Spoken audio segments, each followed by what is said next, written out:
तो सैयद जुल्फिकार शाह साहब आपकी तरफ आऊँगा। आपने कायदे आज़म मोहम्मद अली जिन्ना साहब की ज़िंदगी को कैसा पाया? आप नौजवान नस्ल को क्या पैगाम देंगे? मैं डॉक्टर साहब सबसे पहले बड़ा मशकूर हूँ कि आपने इस प्रोग्राम में मुझे लिया, और मैं आज के दिन के हवाले से अपने पैनल के तमाम दोस्तों को और कम्युनिटी को जो यौम वलादत है हजरत मोहम्मद अली जिन्ना कायदे आज़म की मुबारकबाद पेश करता हूँ।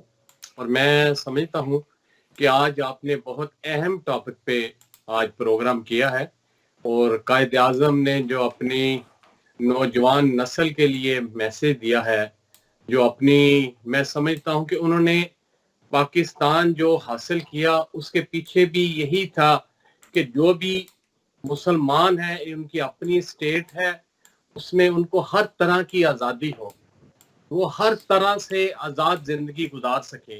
इसीलिए उन्होंने सबसे पहले मैसेज ही यही दिया, ईमान, इत्तेहाद और तंजीम, यूनिटी, फेथ, डिसिप्लिन।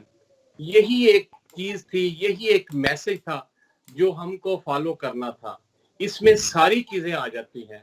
मैं समझता हूं कि जो पाकिस्तान को हासिल करने का मकसद यही था कि हर चीज की जोग्राफियाई भी तकसीम प्रॉपर हो, और जो दौलत की तकसीम है वो भी मुनसिफाना हो, और जो एजुकेशन जो बच्चे हमारे हासिल करना चाहते हैं, जिस लेवल पे भी वो जाना चाहे, उनको आज़ादी हो, उनको प्रॉपर जो उनका हक है वो जो मिलना चाहिए वो मिले।